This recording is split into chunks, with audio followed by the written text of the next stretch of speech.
할렐루야. 성탄의 기쁨이 우리 모든 성도들의 삶에 풍성하게 임하기를 원합니다. 성탄절은 구원받은 자들에게 주시는 기쁨의 날입니다. 믿지 않는 자들이 오히려 더 기뻐하고 즐거워하는 것 같은데, 그것은 자기들의 존재가 어떤 존재인지를 모르니까 그러는 거죠. 정말 이 성탄절의 기쁨은 택하신 자들을 향한, 또 부름받은 자들을 향한 그 하나님의 무한하신 자비와 그 사랑을 입은 자들에게만 이 성탄의 기쁨이 참된 기쁨일 줄 믿습니다. 오늘 요한복음 1장 9절에서 14절의 말씀으로 빛으로 오신 예수님이라는 제목의 말씀을 전하겠습니다. 오늘 1절부터 잠깐 살펴보시면 1절에 이렇게 얘기합니다. 태초에 말씀이 계시니라. 이 말씀이 하나님과 함께 계셨으니 이 말씀은 곧 하나님이시니라. 그렇게 얘기하고 있습니다. 그러니까 예수 그리스도가 어떤 분이신지에 대해서 요한은 선언하고 선포하면서 시작하고 있습니다. 예수 그리스도는 2000년 전 12월 25일 날 그때 태어나서 오신 분이 아니라는 사실입니다. 예수님은 하나님이십니다. 그래서 이 1절의 말씀은 하나님이 삼위로 존재하신다는 사실을 선언하고 있는 삼위일체를 설명하고 있는 말씀이기도 한 것입니다. 여기 말씀은 누구를 가리키는 것입니까? 이 말씀은 누굽니까? 예수 그리스도를 가리킵니다. 그런데 이 말씀이 누구라고 합니까? 이 말씀은 곧 하나님이시니라. 예수 그리스도를 가리켜서 하나님이시다, 그분의 신성에 대해서 지금 말씀하고 계시는 것입니다. 하나님과 성부 하나님과 성자 하나님과 성령 하나님이십니다. 성부도 하나님이시고 성자도 하나님이시고 성령도 하나님이십니다. 성부도 영원하고 성자도 영원하고 성령도 영원합니다. 이 세 분은 그러나 동일한 본질을 가지고 계신 분이십니다. 그래서 이것을 삼위일체라고 말합니다. 삼위일체를 이렇게 한 문장으로 정리합니다. 동일한 본질에 구별된 삼위로 존재하시는 하나님. 본질적으로는 동일하십니다. 그러나 구별되어져서 성부와 성자와 성령으로 존재하시는 것입니다. 그런데 이 삼위일체를 부정하는 사람들이 있습니다. 이 사람들을 가리켜서 이단이라고 말합니다. 여러분, 삼위일체를 알고 믿는 것이 올바른 믿음입니다. 그러므로 삼위일체를 모르면서 하나님을 안다고 말하는 것은 어불성설입니다. 그래서 아타나시우스 신조는 제일 먼저 구원을 받을 자들은 반드시 이 보편적인 믿음을 가지고 있어야 된다, 그렇게 시작을 하고 있습니다. 이 보편적인 믿음이라고 하는 것이 무엇입니까? 하나님은 삼위일체로 존재하신다는 사실입니다. 그런데 여러분은 삼위일체에 대해서 공부해 보신 적이 있습니까? 삼위일체가 어떻게 존재하시고 우리의 구원을 위해서 어떻게 일하시는지 여러분은 알고 계시냐는 것입니다. 우리가 예배 전에 암송하는 이 사도신경은 삼위일체를 설명하고 있는 것입니다. 성경의 그 모든 내용들을 이 사도신경에서 요약해서 우리에게 설명해 주고 있는데, 그 내용이 누구에 대한 것이고 무엇에 관한 것입니까? 삼위일체에 관한 내용이라는 사실입니다. 여기 이 삼위일체에 관련된 내용들이 기독교 역사에서는 종교회의라고 하는 것이 있습니다. 그 종교회의는 뭐냐 하면 교리적인 정리를, 정통교리를 정립하는 것입니다. 온갖 이단들이 난무하자 종교회의를 통해서 올바른 정통교리를 세워갔던 것입니다. 그 첫 번째 1차 종교회의가 325년 니케아 종교회의라고 하는 것입니다. 여기에서 논의되었던 것은 무엇이냐 하면 성부와 성자가 본질적으로 동일하냐 아니면 유사하냐라고 하는 것입니다. 그러니까 오늘 본문의 말씀을 보면 태초에 말씀이 계시니라, 이 말씀이 하나님과 함께 계셨다, 이 말씀은 하나님이시다, 그렇게 얘기합니다. 그런데 아리우스라고 하는 사람은 성자는 존재하지 않은 적이 있었다, 그렇게 얘기합니다. 그러면 언제부터 성자는 존재했느냐? 여기 보니까 뭐라고 말합니까? 태초에 말씀이 계시니라. 그러니까 태초에, 이 태초라는 것을 어떻게 해석을 하냐면 천지를 창조하실 때에 하나님이 창세기 1장에 태초에 하나님이 천지를 창조하시니라. 하나님이 창조하실 그때에 성자는 나셨다. 그때 존재하게 되어졌다. 그러면 어떤 말이 되느냐 하면 그 영원 전에는, 천지를 창조하기 전에는 성자는 존재하지 않았다는 것입니다. 그러므로 성부 하나님과 성자는 본질적으로 동일하지 않다, 그렇게 주장하고 있는 것입니다. 그러면 지금 표정을 보니까 전부 다 무슨 이상한 우주를 헤매고 계시는 분 같은 표정들인데, 여기 본문에 다시 한번 말씀을 보시면 1절을 다시 한번 보시죠. 태초에 말씀이 계시니라. 이 말씀이 누구와 함께 있었습니까? 하나님과 함께 계셨다. 그러면 이 아리우스는 이 말씀에 대한 해석을, 해명을 해야 됩니다.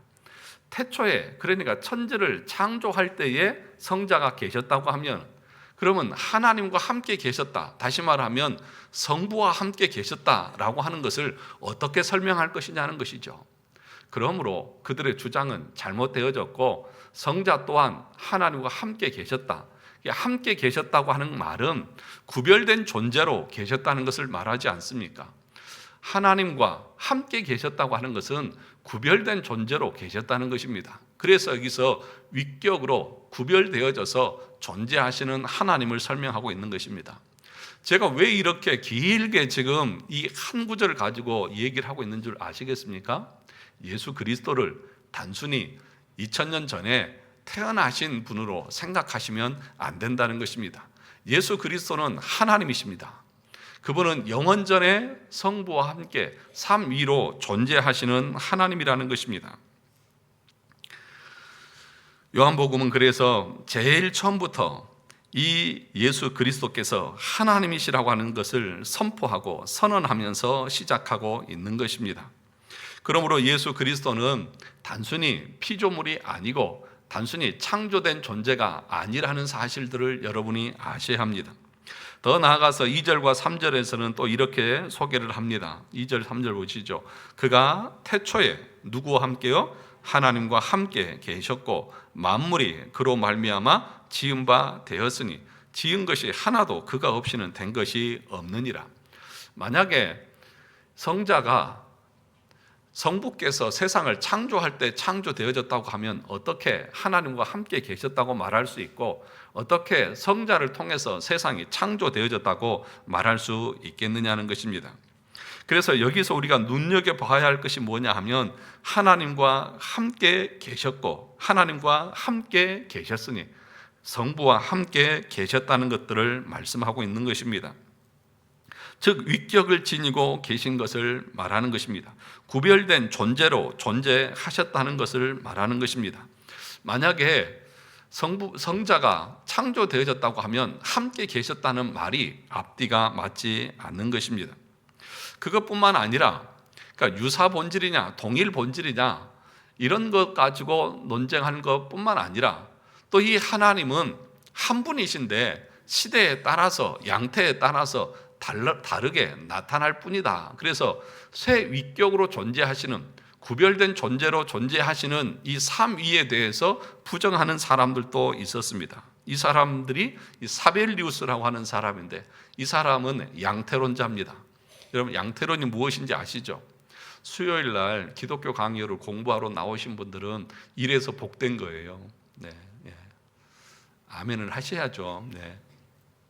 우리 다 공부했던 거잖아요. 예. 다 공부했던 내용들입니다. 양태론이 뭐예요? 하나님은 한 분이신데 구약에는 성부로, 신약에는 성자로, 예수님을 승천하신 이후에 교회 시대에는 성령으로 그렇게 모양만 바꿔서 나타났다. 그러므로 삼위로 존재하시는 것이 아니라 하나님은 한 분이신데 그냥 양태만 바꿔서 나타나셨다. 그런 식으로 주장하는 것입니다. 그러면 이런 주장은 어떤 오류가 있는 것입니까? 삼위로 존재하셨다고 하는 그 구별된 위격적인 존재를 부정하고 있는 것입니다. 그러면 오늘 1절에 있는 말씀, 하나님과 함께 계셨다. 이 하나님은 이 말씀은 하나님이시다. 이 말씀은 예수 그리스도인데 예수 그리스도가 하나님과 함께 계셨다고 하는 이것을 어떻게 설명할 수 있느냐 하는 것이죠. 여러분, 구별된 존재로 존재할 때에 함께 있었다고 말하는 것이지 그 안에 존재하고 있는 것을 함께 있다고 말하지는 않을 것 아니겠습니까? 그러므로 이 사벨리우스도 이단으로 정죄를 받아서 결국에는 화형을 당해서 죽었습니다. 아리우스라고 하는 사람도 이단으로 정죄를 받고 추방을 당했습니다. 그러니까 여러분, 예수 그리스도를 우리가 어떻게 알고 믿고 나가느냐, 다시 말하면 삼위일체 교리를 우리가 분명하게 알고 믿는 것이 참된 신앙이고 참된 믿음이라는 것이죠. 그런데 이런 교리적인 것을 가르치지 않으니까 사람들이 예수님을 믿는 것을 어떻게 믿느냐 하면 양태론적으로 믿는 사람도 있고, 그냥 하나님은 그냥 한 분이시다, 그냥 그렇게만 믿는 사람도 있고, 삼위일체라고 하는 이 말의 의미를 모르고 신앙생활을 하는 사람들이 너무나 많이 있다는 것입니다. 예수님은 영원 전부터 존재하신 하나님이십니다. 그래서 엄밀하게 말하면 12월 25일은 의미가 없습니다, 여러분. 예수님이 언제 태어나시느냐, 그 날짜가 언제냐, 그것은 의미가 없습니다. 왜 그렇습니까? 영원 전부터 존재하신 하나님이신데 그분이 언제 우리에게 드러나고 나타나셨는지 그것이 무슨 의미가 있겠습니까? 여러분, 예수님께서는 구약에서도 존재하셨고 구약에도 실제적으로 나타나셨습니다. 여러분, 창세기 14장 18절에 보면 살렘 왕 멜기세덱이 떡과 포도주를 가지고 나왔으니 그는 지극히 높으신 하나님의 제사장이었더라, 그렇게 얘기합니다. 롯이 이 소돔 땅에 살다가 잡혀갔을 때에 아브라함이 자기가 길리온 군사들을 데리고 가서 롯을 구해서 오지 않습니까? 그때에 살렘 왕이 떡과 포도주를 가지고 와서 지극히 높으신 그 하나님의 제사장이라고 하는 그분이 아브라함에게서 11조를 받고 경배를 받는 그 장면 여러분 아시지 않습니까? 여기서 말하는 살렘 왕 멜기세덱은 누구를 말하는 것입니까? 여러분, 다 같이 히브리서 5장을 가서 보겠습니다. 히브리서 5장입니다.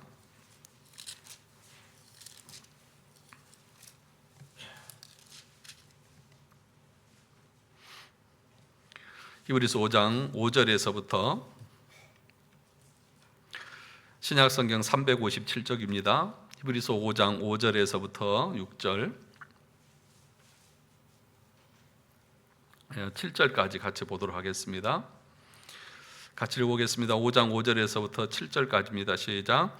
또한 이와 같이 그리스도께서 대제사장 되심도 스스로 영광을 취하심이 아니요 오직 말씀하신 이가 그에게 이르시되 너는 내 아들이니 내가 오늘 너를 낳았다 하셨고, 또한 이와 같이 다른 데서 말씀하시되 내가 영원히 멜기세덱의 반차를 따르는 제사장이라 하셨으니 그는 육체에 계실 때에 자기를 죽음에서 능히 구원하실 이에게 심한 통곡과 눈물로 간구와 소원을 올렸고 그의 경건하심으로 말미암아 들으심을 얻었느니라. 그 8절도 보시면 그가 아들이시면서도 받으신 고난으로 순종함을 배워서 온전하게 되셨은즉 자기에게 순종하는 모든 자에게 영원한 구원의 구원이 되시고 하나님께 멜기세덱의 반차를 따른 대제사장이라 칭하심을 받으셨느니라.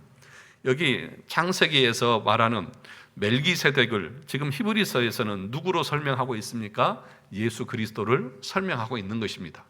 그러니까 구약에서도 예수 그리스도는 나타나셔서 아브라함에게 11조를 받으시는 그 예수님으로 나타나셨다는 것입니다. 또 사사기 13장에 보면 삼손의 부모 마노아에게도 나타나셨습니다. 그 마노아가, 그 아내가 우리가 하나님을 보았다 라고 말할 때에 그 하나님을 보았다고 하는 분은 바로 성자 예수님을 말씀하고 계시는 것입니다. 그러므로 우리가 이 성탄절을 단순히 이 성탄절에 보면은 전부 다 이렇게 구유를 해놓고 어린 아기, 갓난 아기를 이렇게 해놓는 것을 많이들 보지 않습니까? 물론 그렇게 할 수도 있겠죠. 그러나 우리가 분명하게 알 것은 예수 그리스도는 영원전에 존재하시는 하나님이십니다.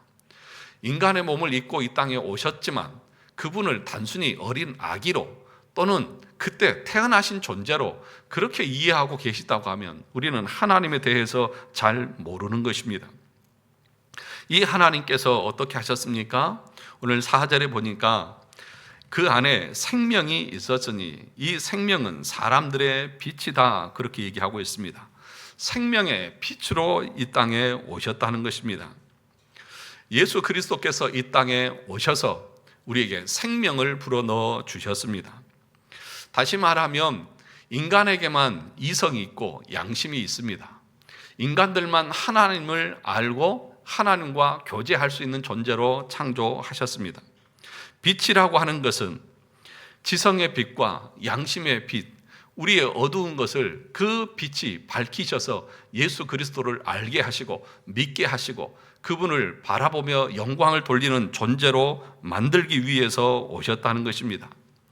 사랑하는 성도 여러분, 우리는 짐승과 다른 존재들입니다. 인간에게만 지성과 양심이 있습니다. 이것은 하나님과 교제하기 위해서 주어진 것입니다. 그러므로 우리가 하나님을 올바로 섬기지 않고 하나님을 올바로 예배하지 않는 것은, 그래서 칼빈은 뭐라고 말했냐면 짐승보다 못하다, 그렇게 얘기했습니다. 죄송합니다.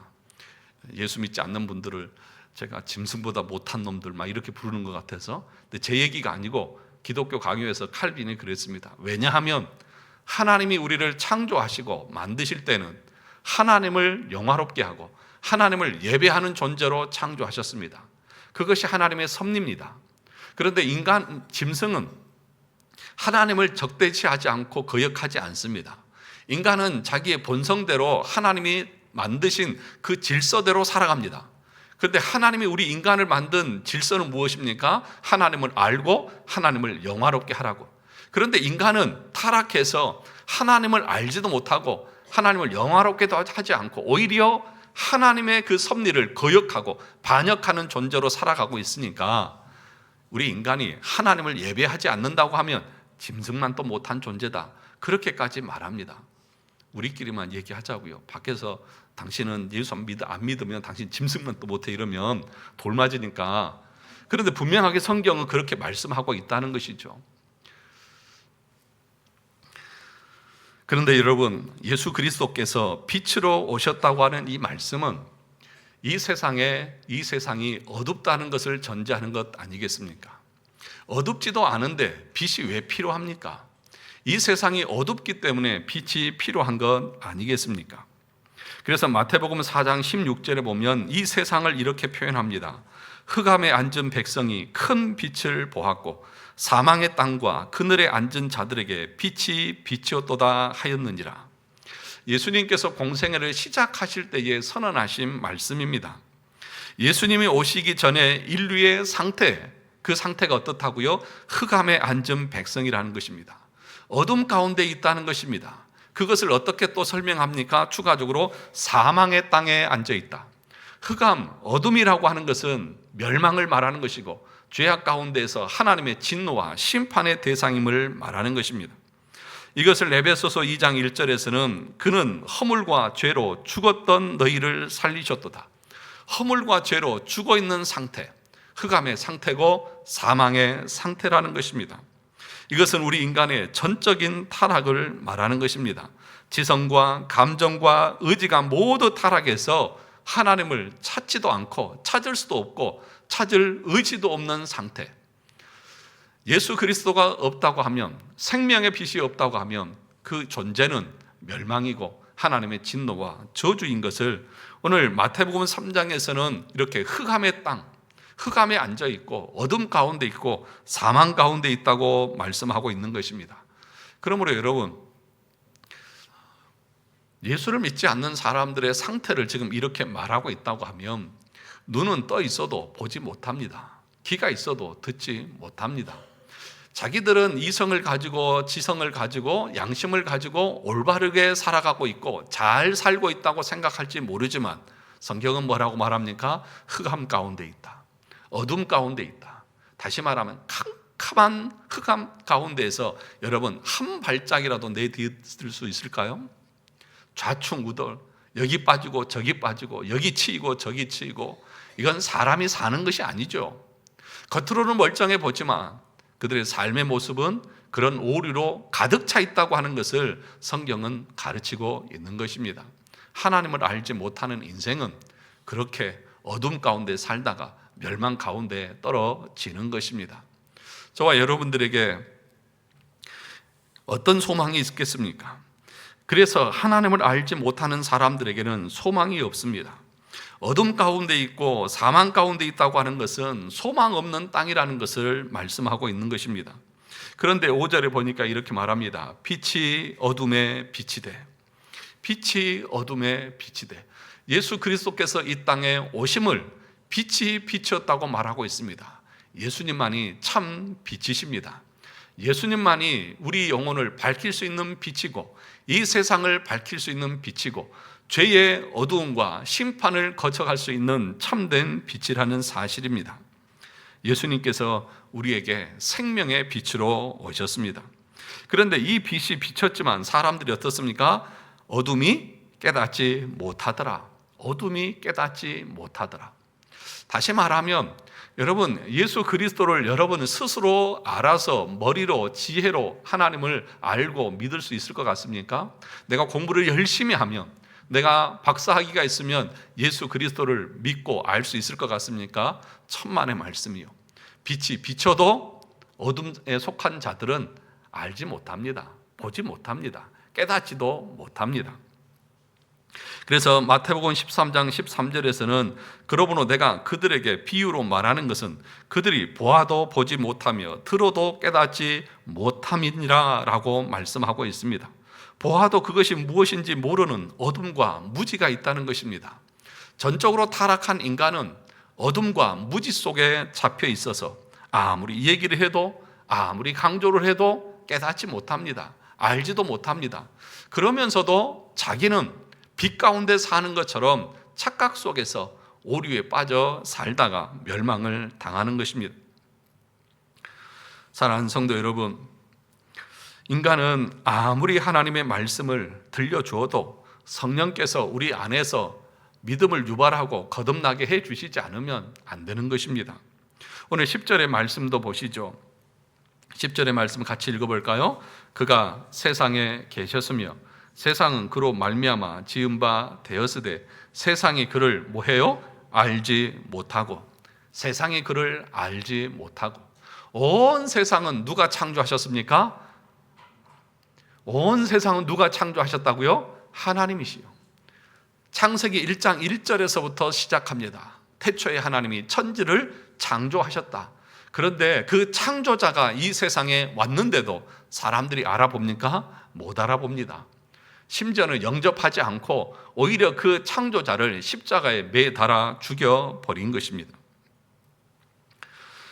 그래서 10절에 보면 세상이 그를 알지 못했다고 말하고 있고 11절도 보시죠. 11절에 보면 자기 땅에 오매 자기 백성이 뭐하지 않았습니까? 영접하지 않았다. 그렇게 말씀하고 있습니다. 참 아이러니하죠. 빛이 비춰줬는데도 모르는 거예요. 왜 그럴까요? 소경이니까요. 왜 말을 하는데도 듣지를 못할까요? 귀가 막혔으니까요. 그런데 그것을 열어주고 그것을 해결해 줄 수 있는 분은 하나님밖에 없다는 것입니다. 그래서 예수 그리스도께서 오셨습니다. 여러분, 우리 인간은 부패하고 또 타락해 있지만 그럼에도 불구하고 우리 안에는 본성의 빛이 남아있다고 말합니다. 그런데 그 빛이 어두워져서 깨닫지 못한다고 말합니다. 우리에게는 신의식이라고 하는 것이 있습니다. 종교심이라고 하는 것이 있습니다. 모든 인간에게는요, 신의식이 존재합니다. 예수를 믿든지 안 믿든지. 또 양심이라고 하는 이 종교의 씨앗이 존재합니다. 근데 이 신의식이 무지가 다 짓눌러서 우리 인간의 부패에서 고의적으로 신을 거부하고 거역합니다. 그 종교에 그 양심을 주었는데도 불구하고 그것으로 하나님에 대해서 알려고 하지 않습니다. 그래서 로마서 1장 21절 23절에 보면 이렇게 말합니다. 하나님을 알되 하나님을 영화롭게도 아니하며 감사하지도 아니하고 오히려 그 생각이 허망하여지며 미련한 마음에 어두워졌나니 스스로 지혜 있다 하나 어리석게 되어 썩어지지 아니하는 하나님의 영광을 썩어질 사람과 새와 짐승과 기어다니는 동물 모양의 우상으로 바꾸었느니라. 무슨 얘기냐 하면 타락한 인간들은 완전히 타락했지만 신의식이 있습니다. 다시 말하면 신이 존재한다고 하는 의식은 다 가지고 있다는 것입니다. 그런데 그 신을 하나님으로 섬기는 것이 아니라 우상으로 섬기고 있다는 것입니다. 여러분, 종교심이라고 하는 것이 우리 가운데 다 있습니다. 그래서 옛날에 우리 어르신들도 어떻습니까? 큰 나무 밑에 가서 정한수 떠놓고 비나이다 비나이다 하면서 손이 발이 되도록 빌면서 사람들이 잘 되기를 기대하고 고대했지 않습니까? 모든 인간들 어떤 미개한 지역에도 신의식은 존재한다. 그런데 인간이 타락해서 그 신을 참되게 섬기는 것이 아니라 여기 말씀에 보니까 오히려 그 생각이 허망하고 미련해서 마음이 어두워져서 스스로 지혜 있다고 하면서 어리석게 썩어지지 아니하는 하나님의 영광을 썩어질 사람과 새와 짐승과 기어다니는 동물 모양의 우상으로 만들어버렸다, 그렇게 얘기하고 있습니다. 사람들은 그럴 것입니다.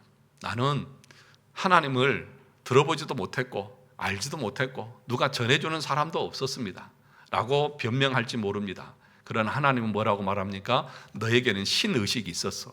그걸 어떻게 알 수 있느냐? 네가 이런 우상도 저런 우상도 다 만들어서 섬기지 않았냐? 그런데 나만 섬기지 않았다.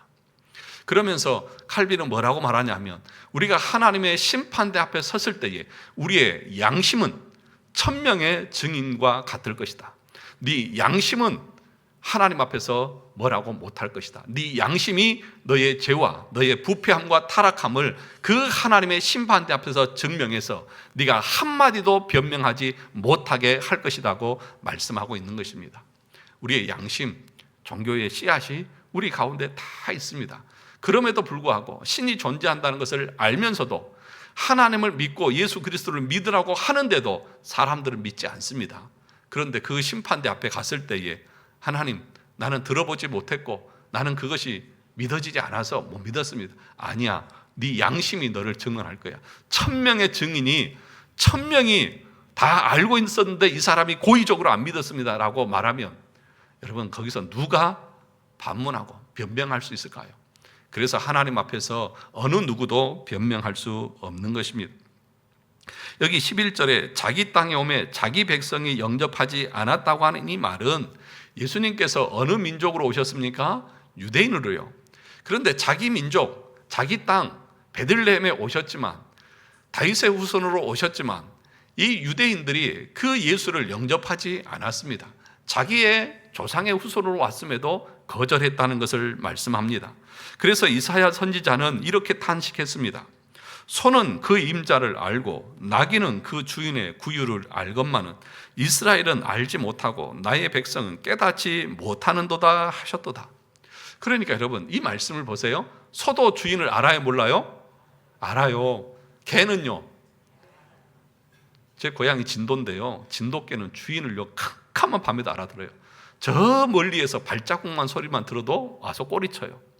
심지어는 저희 아버지가 저 멀리서 경운기를 몰고 오면 그 경운기 소리만 듣고도 막 꼬리치면서 달려나가더라고요. 저는 모르는데 개는 알더라고요.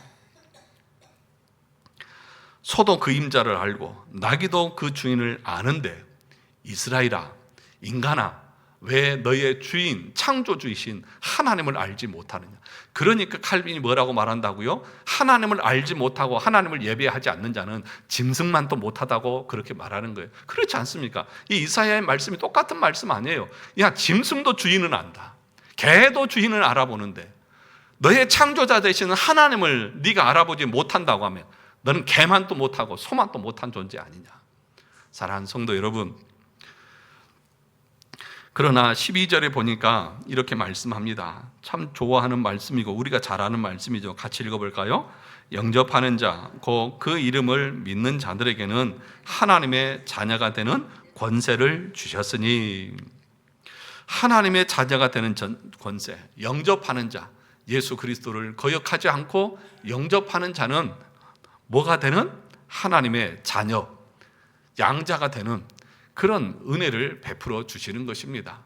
그런데 이 교황주의자들, 다시 말하면 로마 카톨릭주의자들은 뭐라고 이 본문을 해석하냐면 권세를 주셨으니 라고 하는 이 말을 어떻게 이해하느냐 하면 권세, 내가 어떤 것을 선택할 수 있는 권리를 가지게 되어졌다, 이렇게 해석을 하는 거예요.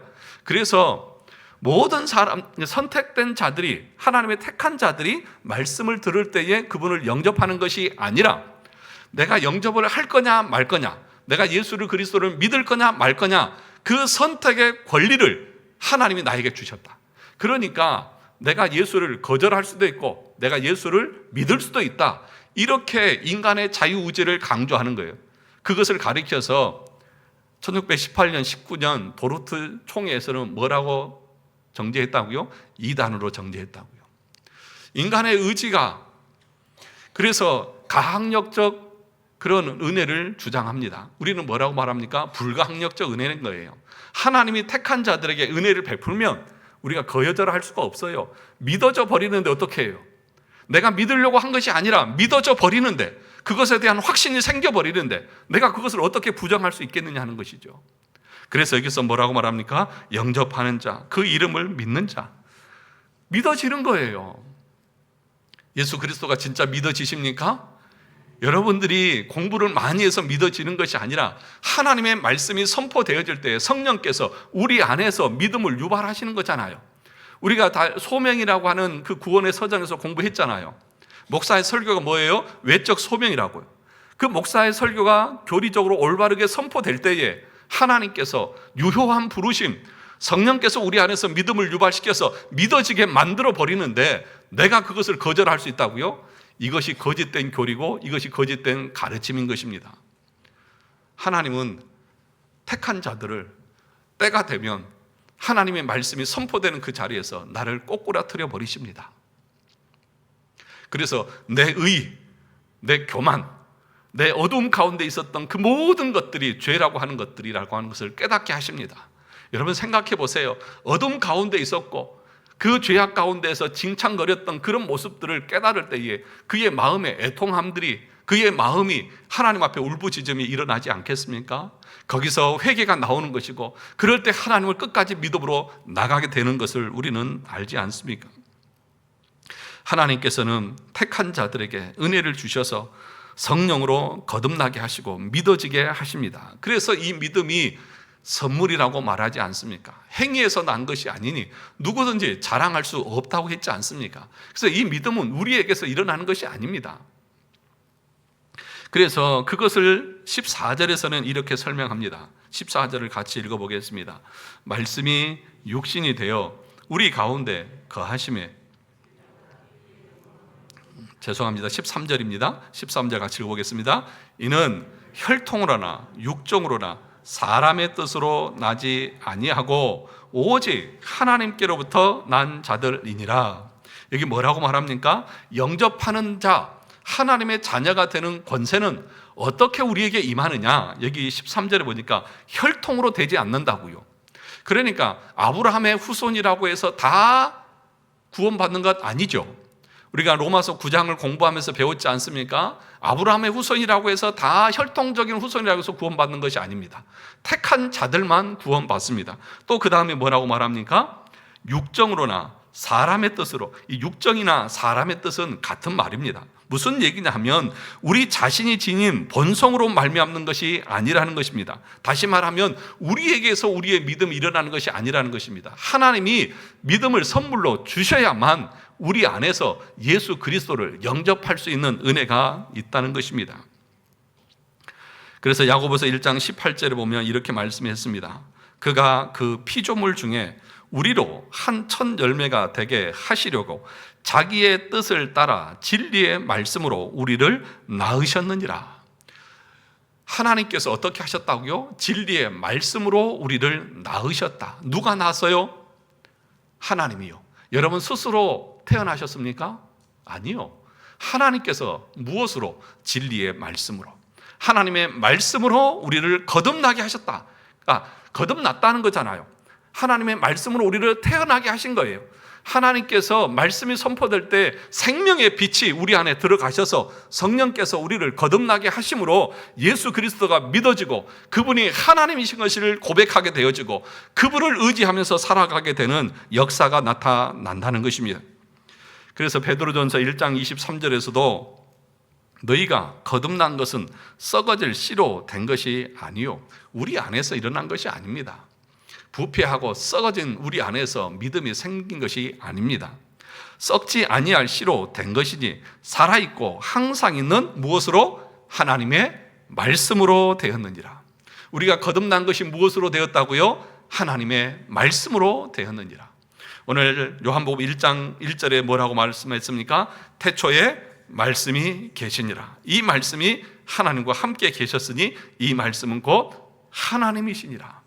예수 그리스도를 통해서 선포되시는 이 하나님의 말씀, 예수 그리스도 이 생명의 빛을 우리에게 주셔서 그 생명의 빛을 통해서 우리가 거듭나게 하시고 우리를 구원하시는 은혜를 베풀어 주신 것입니다.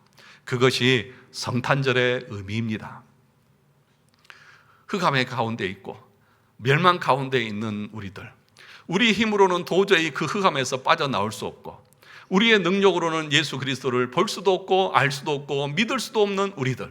그런데 하나님께서 창세전에 우리를 선택하셔서 우리를 택해 주시고 때가 되셔서 예수 그리스도를 믿게 하시는, 도저히 내 안에서는 믿을 수 없는 존재임에도 불구하고 하나님의 그 무한하신 자비와 사랑으로 우리를 부르시고 자녀 삼아 주셨습니다.